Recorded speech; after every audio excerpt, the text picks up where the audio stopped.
Well, anyways, all that is done. Now here's for the beef of them. Ooh boy. I just managed to get all of these. Now here is the... Oh boy, if I could just hold on to these a minute. It's not really a collection, but... Or at least a big box collection, but... It probably deserves one. It's the... Oh, damn it. It's these. These babies. Oh yeah. Wow, that's a lot of them. Right? Anyways, starting on these newer editions, I have all these on slip cases. Why? I just love them. You know, just look at them, eh?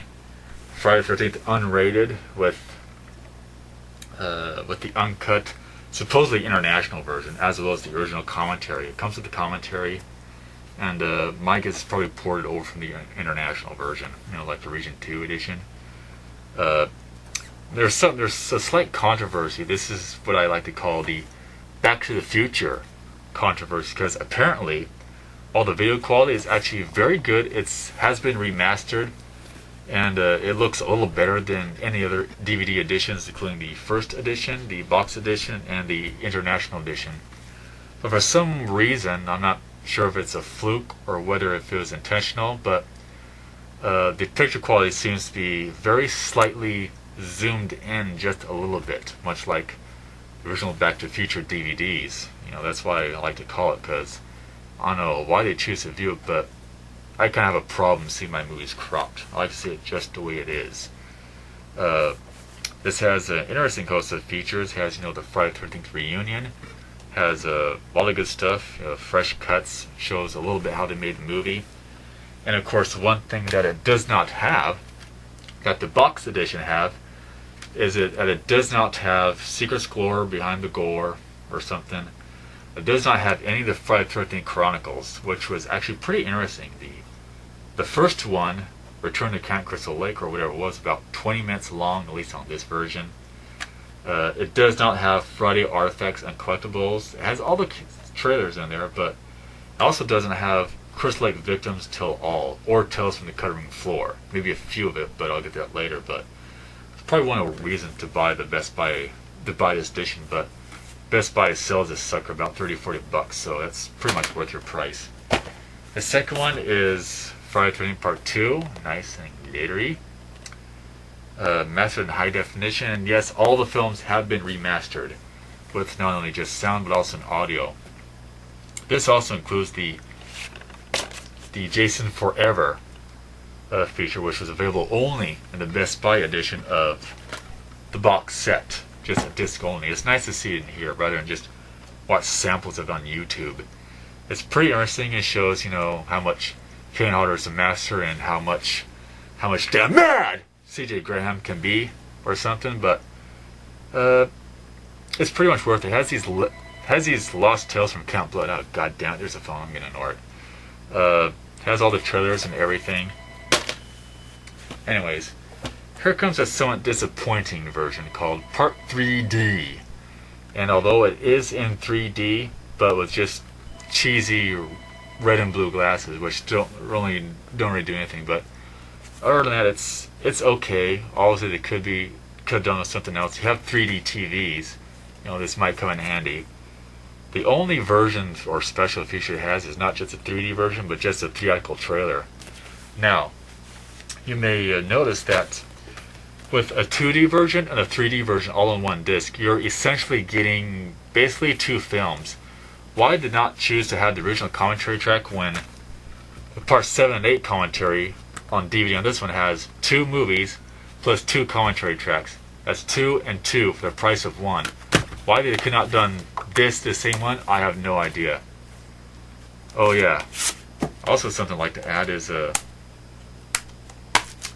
well, yeah, these are the 3D glasses right here. These don't come with booklets, but take a look at this. Look at this cover, huh? What kind of talent is that?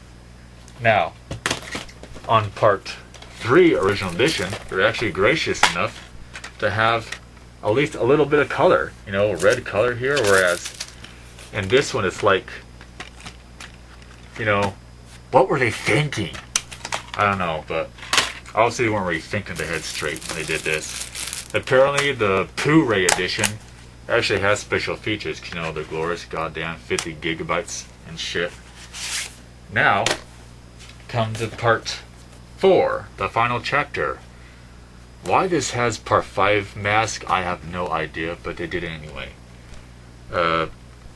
This has very good features. It has, you know, Jason's Unlucky Day commentary. Jimmy's Dead Dance Moves advertised, even though on the actual DVD it says Jimmy's Dead Fuck Dance Moves. It's pretty nice to have a non-audio edition of just Chris and Glover dancing like a dork. With the original soundtrack that they used in the movies, some kind of Def Leppard or Led Zeppelin thing they did.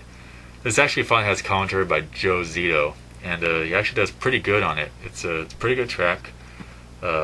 Slash scenes, which actually has a deleted ending, which was not. Some of the deleted scenes on this were actually presented on the box set, but here you get more. You get maybe just a few other scenes. You also get the original ending. It has no audio, but I guess it kind of could have made the final cut, you know, but I'm pretty sure some fans out there would probably make their own edition.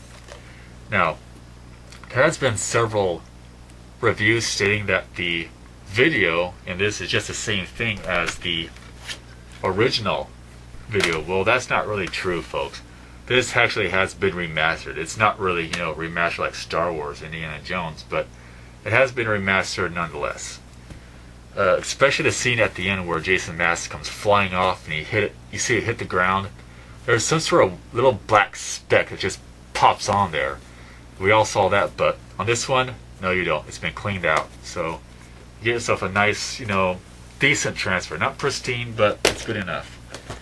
Now here comes the somewhat underappreciated, or I guess maybe underrated, whatever you want to call it, is part 5 of The New Beginning.